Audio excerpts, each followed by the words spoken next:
Hi, everybody. Welcome back. This is Robbie from Miscellaneous Candor. Frank, honest, and otherwise outspoken. We are traveling, so you might notice that our sound actually comes out a little different. So bear with us. This also, too, is a late tape episode because we will be receiving this either Friday or Saturday of the week, but we had to get one out. Hi, Stephen with a PH. Are you there? And right off the bat, well, hello, Robbie. Hello, friends. It's I, Stephen, with a PH Kennedy. That's a PH Kennedy, board certified atheist at your service. By the way, Robbie, I just want to mention Mm-hmm. I met a new friend, and like myself, he is Indian, and his name is actually Stephen with a PH. So I just want you to know when you're making fun of my name, you're actually making fun of somebody whose real name is Stephen with a PH and he's Indian. Just want to let you know when you're mocking the Indian Stephen with a PH that there's someone actually out there with that name. I'm not mocking him. I'm mocking you. You're two different people. But I do understand that he's a Christian. So that That is means true. that, I have a I have a horse in the race too. How was that? Fine. Okay, okay, I see your point. I see your point. Yes, yes, yes. So you're not Okay. you're not trying to offend your fellow Christian is what you're saying. Absolutely not. Okay. Absolutely not. So, okay, so let's talk about podcasts. What did you listen to this week? I listened to my same podcast. A lot of focus on, excuse me, like the fundamentals around tariffs. I think people are really starting to get a little bit concerned. They've even been listening to this was on Compound and Friends, and they played the guy who evidently is the head of all of the Los Angeles ports talking about the ships coming from China and how they're only a third filled and how in maybe 2 to 3 weeks we might not have things on the shelves. I don't know how true this is, but it sounds Hmm. like it really could be the case if there's not something that's changed. But um again, very focused on just the facts and the economic data, not, you know, about political party either way. But what do you think? Well, I so I'm y- sorry, I'm yawning. yeah. Let's I'm try to stay tired. awake. And I just how's my sound quality? Being that Your we that I sound also quality is fine. I don't know how mine is considering we're both not on our mics. But well, at least they get to still hear my sexy voice, so it's all oh right. Lord, here we go. Here Um, we go. where was I? Okay, but no, Uh, my point was that, this was just a really good podcast if you wanted to get the hard facts about what's going on with the tariffs and how they could potentially affect economies. But other than that, I really didn't listen to too many um podcasts this week that were different. Did you listen to anything new?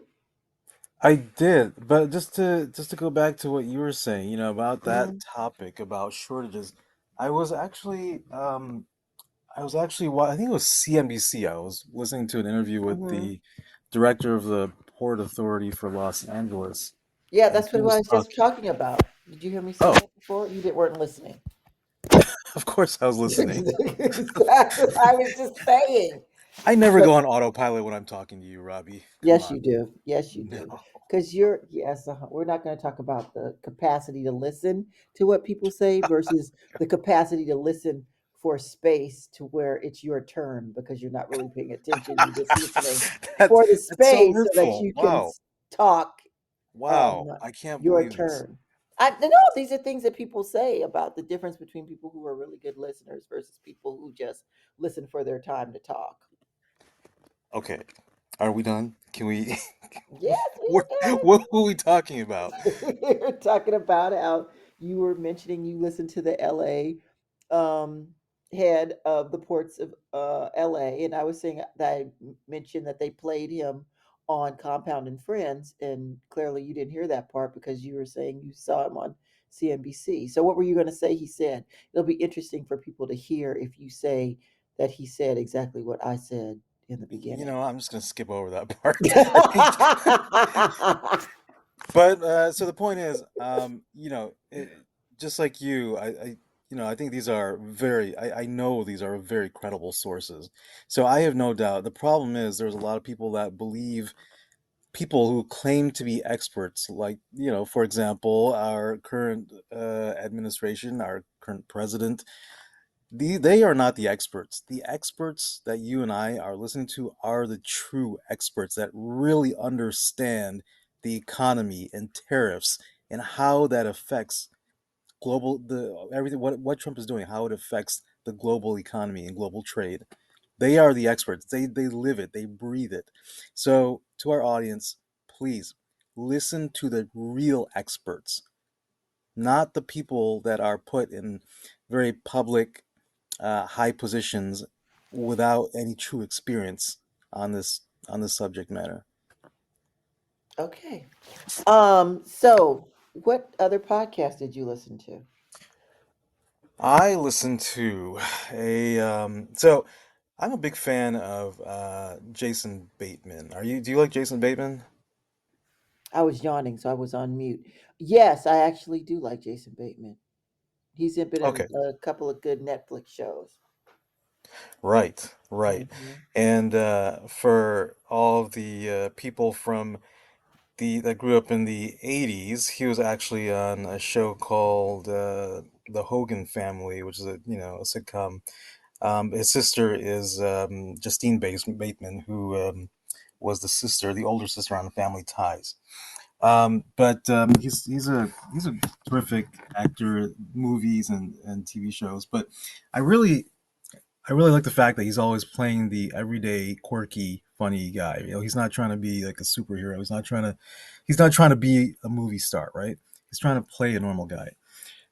So he has a podcast with Sean Hayes, who is one of the gay dudes from Will and Grace, and also with Will Arnett, who's another movie actor who's I think is really good. He's underrated, just like Jason Bateman, I guess. But the three of them have a podcast together, and I like I really do like the format that they have. Every episode, one of the three guys has a surprise guest, and the other two hosts, are not aware of who the surprise guest is until they come on air.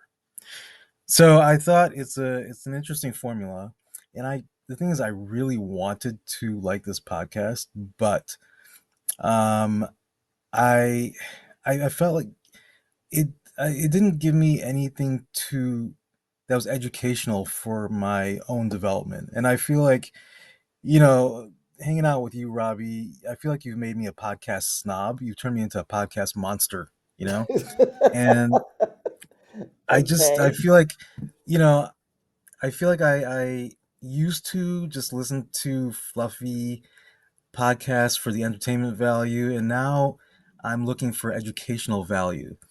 Or is there anything that I can, bring to my life and kind of maybe improve my life or change, whatever, something motivational. And I thought this was going to be the case with this podcast, but I didn't get that. And so I was disappointed. Maybe I just had to listen to a few more episodes.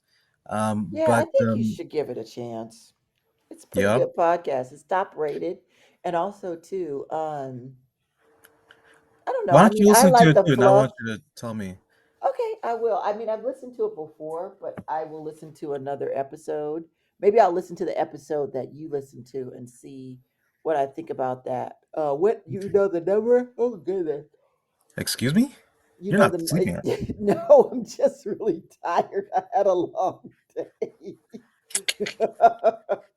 um, do you know the episode you listened to? I'll just send you the links. Okay, we'll send the I think the link. last one I listened to was who's who's the woman from Saturday Night Live who's also in Parks and Rec? You said She Amy plays Poehler, Leslie. right? Amy Amy Poehler. Poehler, yeah, that Yeah. was the last one I listened to.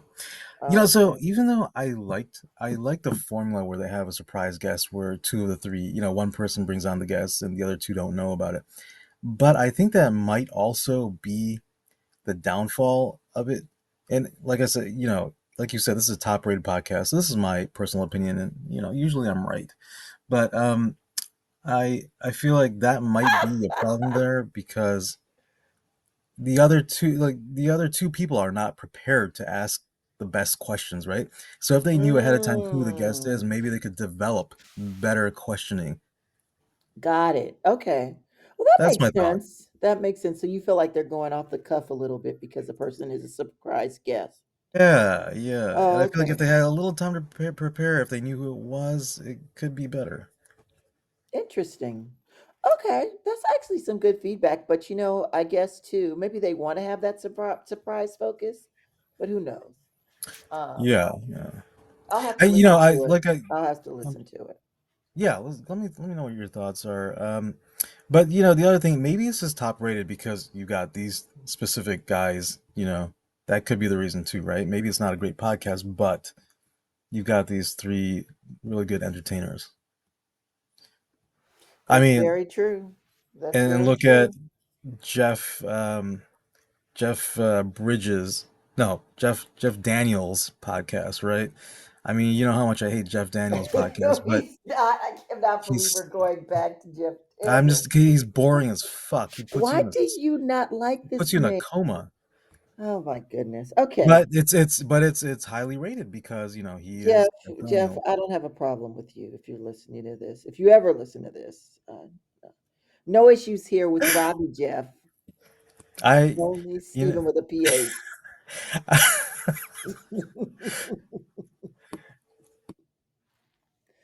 um What? What? I threw you off?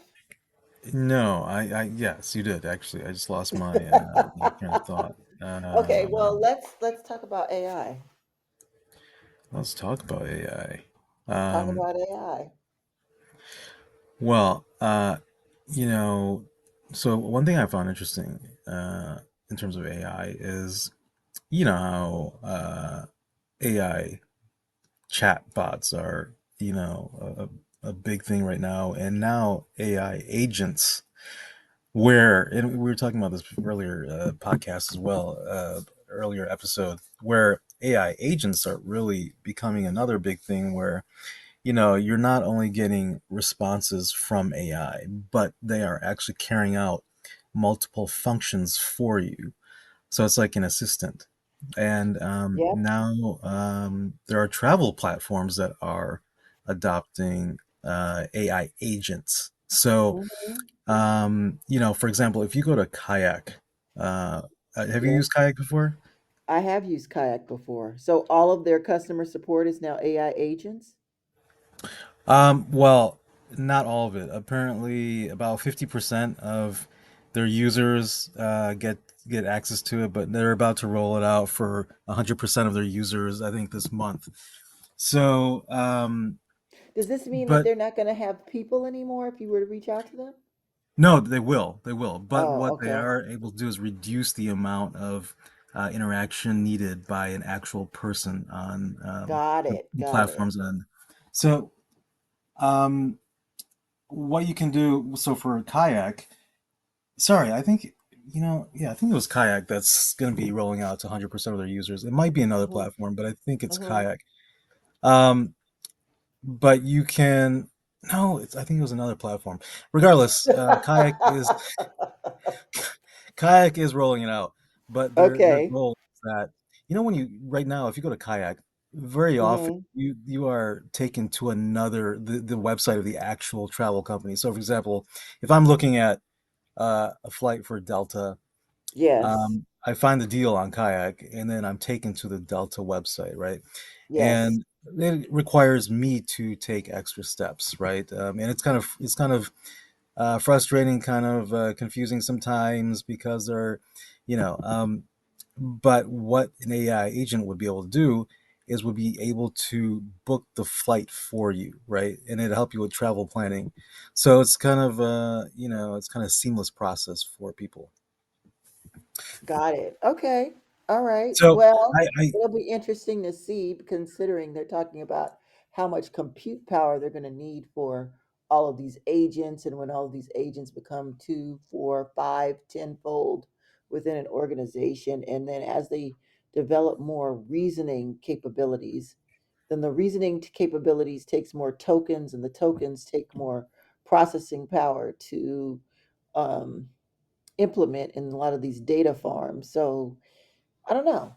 It's going to be interesting to see. And then they have all these different models and their reasoning functions. So I understand, though, that ironically, Gemini really does have the best AI. It's just designed kind of poorly. But go on. What were you going to say?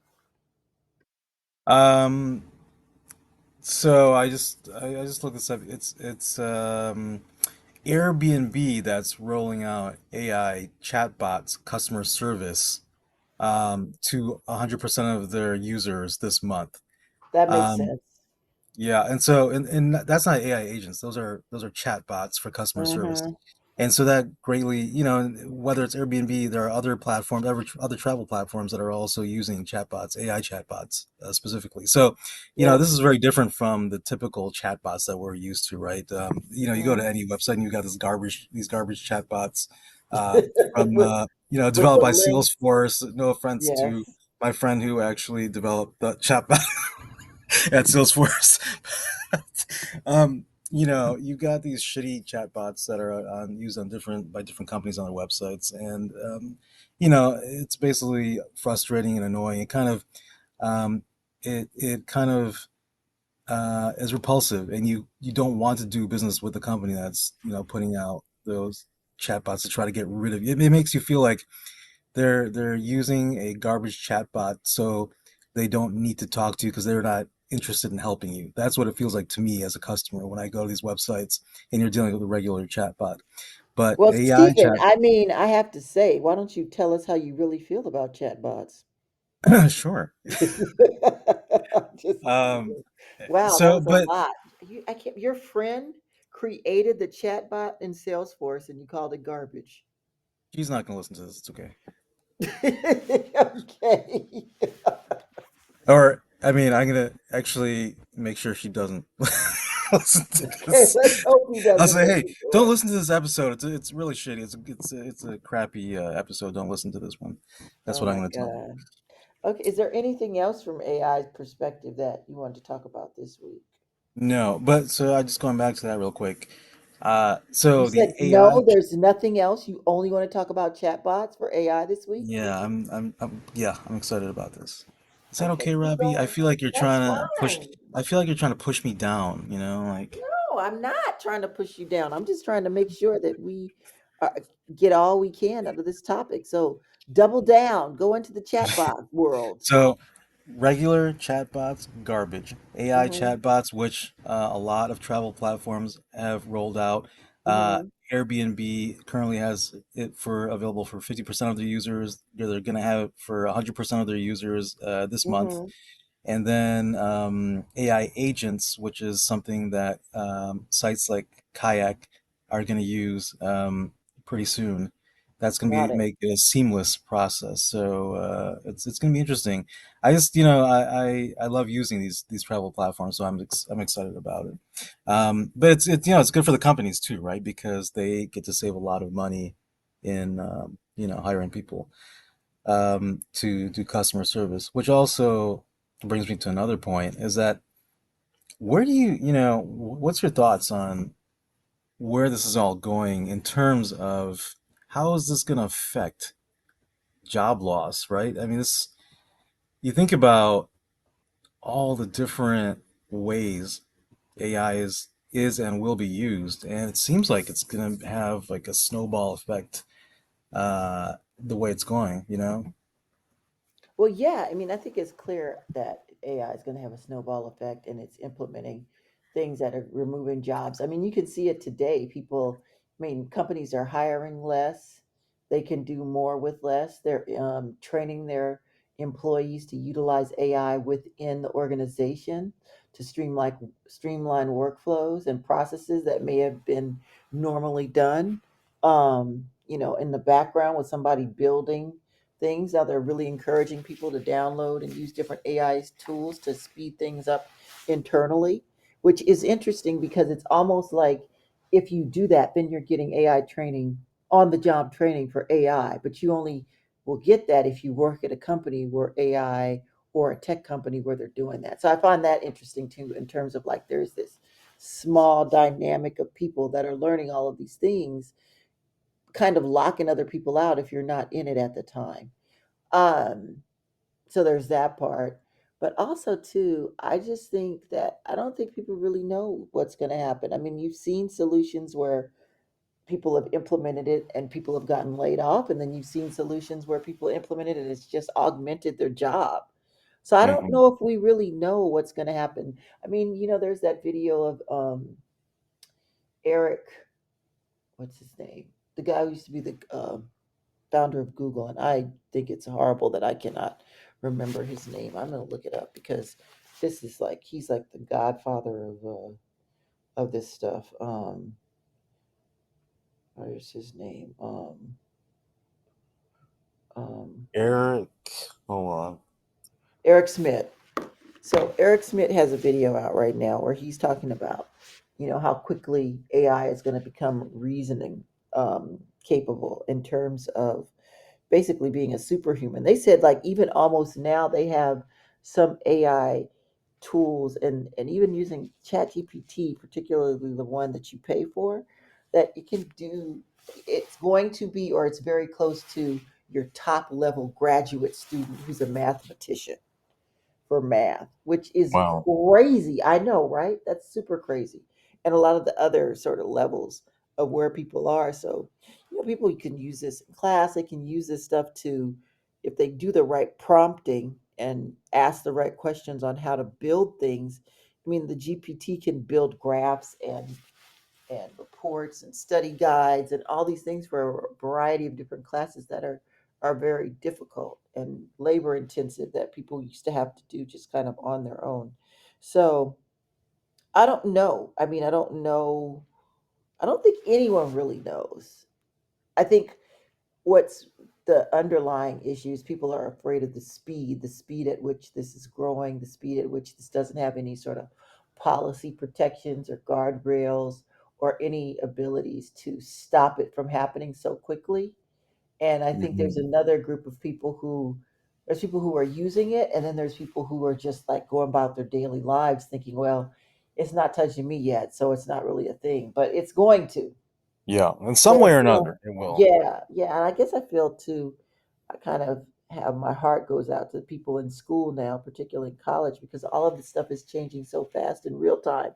If you're not using it, even when you get in school, what you might graduate with may not be as valuable as it used to be. So, what does that mean if you're not incorporating AI into your studies in some form or fashion? So, yeah. Yeah, and it's funny you say that because I was recently reading something about how I think it was 250 CEOs of major companies signed an open letter saying that they really believe that AI education should be included in K through 12 curricula. Wow, that's crazy, but it makes sense. And I think Eric Schmidt was included in Was there. included in that. That would make sense. I Uh, mean, considering that video, I have to send you that video where he's talking about how quickly AI is going to be agentic and super intelligent, uh, smarter Robbie, than humans. I'm sorry. Robbie, I are you with know. me? Are you with me? I am here. I'm just really tired. I'm talking, but I'm tired. So, yeah. What else did you want to talk about with AI?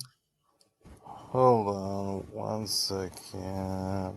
I can't believe we're I gonna have an just, audio with me yawning. yeah, yeah, I believe it. One sec. I just want to see. Okay, I found it.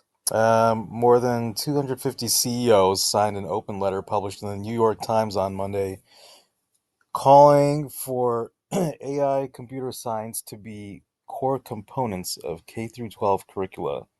The signatories, which include Microsoft CEO Satya Nadella, a fellow Indian, yeah, Etsy CEO Josh Silverman and Uber CEO Dara Khosrowshahi argue that computer science and AI education are essential to keeping America competitive. I mean, they're right. Can I Yeah, just tell you that Dara Khosrowshahi is like one of my heroes, and I just think he's so amazing. He really I agree. is. Yeah, I He agree. really is so amazing. Like he went into Expedia and it was like a shitstorm and there was a, or Yeah, as people say, a dumpster fire. And he cleaned that mug up and made it into like one of the most elite travel sites that people even utilize today. Like he put it at a different level. Kind of yeah. went took a downturn when he left, but he put it in the skyrocket. And so then he left to go to Uber, and everybody's like, "Why would you do this? The place is horrible." Blah blah blah. And he has turned that company around, and I was always like his proponent from when he And he did got a that. nice paycheck to do that too from Uber. Of course he did, A but I'm just very saying, nice package. but he did it. I'm saying there's Sorry, not a just to lot of. clarify, I didn't mean that he has a nice package. I mean he got a good, pay package. So the point is that he's one of the best turnaround guys out there in terms of businesses like that. So anyway, that was a sidebar. And I heard what you said about the package stuff. I'm just not going there. Thank you. Hmm. Plus, I don't want to yawn again. Good, good. But I do know that you, if we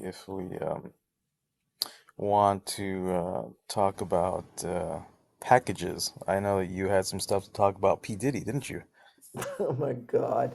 What a segue. You So like that, didn't you? I didn't, but I mean, it was appropriate, even though I didn't like it. Um, Yes, this week is the trial of P. Diddy. It started May 5th, but they're just doing jury selection and everything. The real trial, the actual conversations, people getting up on the stairs when they start, like, actually starting the arguments, that does not happen until May 12th. What I would like to see, though, if the AI pictures that are out there of Diddy with having a full hair of gray hair and gray beard, if that's true, because he was dyeing his hair and everything, because the man is Yeah, of almost course. 50 I mean, the years guy's old. like, So it's what, 55, something 56, like that. something? Yeah, so it'd be interesting to see what he looks like. And then I don't know if I told you this, but he petitioned the court to say that he doesn't want to wear his or jail cell outfits because his defense is that of all the stuff that he does, his defense is that he lives in alternative swingers lifestyle where he likes to have, sex with a variety of different people, and that it's all consensual, and that he should not be held accountable for having this particular preference from a sexual perspective. So that's what Mm. his whole argument is based on that. And unless the prosecution can prove that the people he was with, male, female, whatever, um, did not have consent, then evidently it's a really good argument. Like he could truly get off. He was given a plea deal and he turned it down. So we don't know if this is like the crazy, I'm just think I'm going to win all of the time, turn it down, or if the argument is so legit and they're going to have such a hard time proving non consent that everything will be dropped. So it'll be But interesting with to so many see. witnesses that, I mean, several witnesses were willing to come forward, right? Well, I know they said Cassie's going to get on the stand, so that'll be interesting. I'm not sure who else is going to come forward and get on the stand and testify against him. I wish it was televised, but of course it's not. And if he's, you've told me that he's got, apparently he had video cameras in a lot of his rooms and Hmm. he'd send people to have sex with, Other minors or people. whatever. Yeah, I mean Uh, that's what they say. But if he has if his whole basis and premise is that he has an alternative lifestyle, and even if those things were happening in the orgies and all this crap, and people having all kinds of different types of sex, if they were in his house, then they consented to be there, and that's what he's yeah. going to make the argument that everyone knows that this is his lifestyle. So if you come in there and you're participating in the lifestyle, you're Well, not consenting if to that. Not if you're a But there, minor. but we don't know if a lot of the statute of limitations for certain of these things has expired too. Like the Oh, statute of limitation in that horrible video where he was beating up on Cassie, that's expired. So he yeah. can't be held accountable for the abuse. So I don't know how they're going to work this, like from the prosecution side, what their case is going to be if they can't literally 100% show non-consent and abuse of power, whatever the hell he's being charged with, racketeering, all this stuff. The racketeering thing, that's the thing. Who's going to testify against him on the racketeering stuff? That's going to be interesting. But okay, Mm. I think I'm done with that because I'm Well, teetering so out. I know you have for regarding Cassie Ventura, I know you have a soft spot for her, and you make valid points that she And I know is you do not have a psychological. soft spot for her. Well, So let's get that yeah, clear and on yeah. the table. Okay, okay. I do agree with you that she has been psychologically abused, and she is a victim. But I still think, to a certain extent, she took money in exchange, knowingly in exchange, to be his sex slave. And she took it for years and years because she was getting that paycheck. Well, this is the argument that they're making that he had this alternative lifestyle.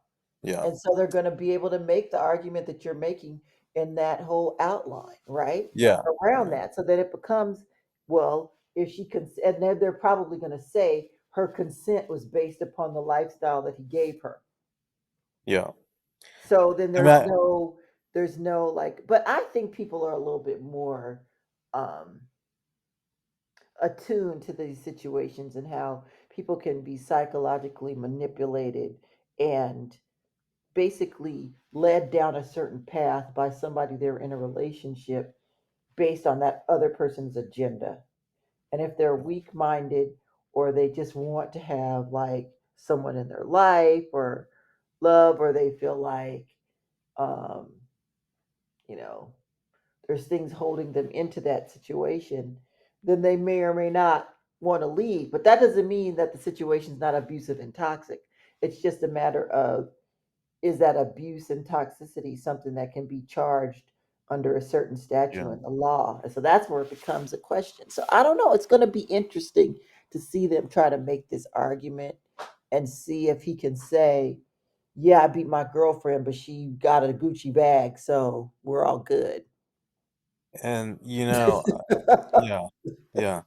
I Right? there's so much there's a lot of there's gray area, but there's also, are people going to come forward? Are they able, is the prosecution actually going to be able to prove beyond a reasonable doubt about things like he was, drugging people without their consent? But, like you said, the defense will say, well, they knew what was going on at these parties, they attended the parties, and it happened with their consent.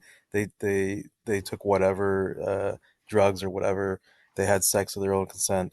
I think maybe the only thing that will bring him down is if they can get him on sex with minors or sex trafficking. Yeah, and we'll see if they're able to do that. Because again, the minors at the time were minors, but they're not minors anymore. So does Yeah, that statute still hold? I don't know. It depends on who it is. It depends on who gets up there. It depends on who he hasn't paid off. Like there's all these different factors as to if he's going to get charged or not, or if he's crazy ass is just going to get up and walk out of court and be uncharged and not guilty, and I don't know. And also and if too, we've I learned don't know if people are going anything, to care about. I was going to say I don't know how much people are going to care about this if they go to the stores and there's nothing on the shelves. There's that part too. yeah, So yeah. if we've learned anything from the O.J. Simpson case, is that money and fame can buy you freedom. Yeah, but that was, I don't know, what, 30 years ago? 40? I don't even know when that That was. was in the early 90s, I think. 92 or Yeah. 93, something like that. Anyway, it was a long time ago. So. Um, things have changed, is my point. I don't know. Have they? I We'll don't see. know. I don't I know. think they have, but it'll be interesting to see if this. I went on mute. It'll be interesting to see if this actually goes forward. So that's all I had to say for today. Was there anything else, Stephen, that you wanted to talk about? Didn't I thought you wanted to I thought we were gonna talk about Kanye. Maybe not. Oh God, I do not have the energy for that tonight. Okay. I do not have the energy for that tonight. We're gonna have to table that one for another time. Yeah, sounds good. That's gonna And take a lot of energy. it will. Not to Um, mention, by the time we talk about it, he's gonna probably do something else super crazy. yeah, yeah, that's true. We'll have more material, Yes, yeah. No doubt, no more doubt. content, as the people say. We'll have more content. Yeah. So yes. All right. Well, Um, well, I guess to everyone, close it off, I know, right? yeah, I guess I just wanted to make one PSA. Uh-huh. Go I ahead. have been reading that a lot of people are now using AI chatbots to get feedback on their health ailments, and it is highly that is not a good idea. Don't don't don't use AI to find remedies for your illness or to figure out what issue you have, what health issue you have based on symptoms. It is a fact, and it is a fact uh, that has been what's the word I'm looking for? It's basically what I'm saying. It's a fact that AI is not providing not always, very often not providing the appropriate remedies or the appropriate assessment of what your illness is. You still, even though we do live in a world of AI now, it is still not to the point where you can use AI as your doctor. There's no replacement as a real, living, breathing doctor. Um, but it's funny, you know, some of my physician friends really feel strongly that pretty soon AI will be the doctor in emergency rooms. I've heard that the AI will be the doctor in emergency rooms and general situations, but that if Yeah, people focus in on specialty, that's going to allow them to still practice as um, medicine or physicians. But that if yeah. you like want to be a general practitioner, you want to work in the ER, a lot of that stuff is going to be. Excuse me, sorry, people. A lot of that stuff is going to be run by AI at Oh some man, point, and Robbie. they're actually putting things in place for that to happen. I told you, you want to keep talking, and I'm tired. So can we go? Okay, okay, fine, fine. I just wanted to Thank spend some quality you. time chatting with you. I just wanted to spend some I know, quality time and you are chatting a with you night because I feel like person. We're taping this at night, I everyone. He is a night person, and I am not. Clearly, because you've heard me yawn like 5 times. So I'm gonna five, like say 20. thank you. Okay, it could be again. I'm tired. I'm losing count. So I just want to say thank you for listening, everyone. Have a wonderful weekend and tune in for us next week. All right, Stephen. My friends, it's been You're a not going to pleasure, stay? and to Okay. all the other Stephen Kennedys out there, thank you for being there with me on this journey. It is I, Stephen, with a PH Kennedy, board certified atheist at your service. Yes, Stephen. Yes, yes, we know. Okay. Bye, everyone.